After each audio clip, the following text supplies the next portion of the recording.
Hello, reading families. Today we're going to talk about mastery test number 8, and we're going to read 2 words. First we have to sound it out, and then we're going to say it the fast way. I'm not sure if you can see my pointer. It doesn't seem to be showing up in these videos, but basically this one's pretty quick and easy. You're just going to tell your child that they're going to sound out the first word, and if I were you, I would have them get that first sound in their head. You might want to remind them to stick out their tongue, because to make that first sound, it's sticking your tongue out.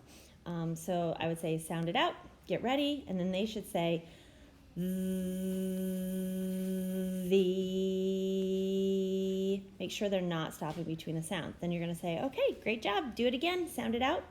And then you're going to point under the sound, and they'll say the.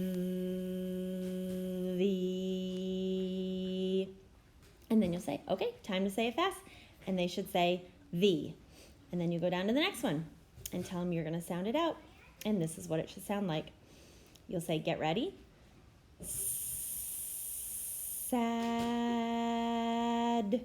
That last one is a quick and quiet sound, so they're just going to say it really fast, and then they're going to pop it. Then you're going to pop your finger back to the beginning sound. So let me do it again. You'll tell them, we're going to sound it out again. Get ready. And they'll say, sad. And then you're going to say, okay, say it fast. And they'll say, sad. Pretty easy. All right, good luck, guys.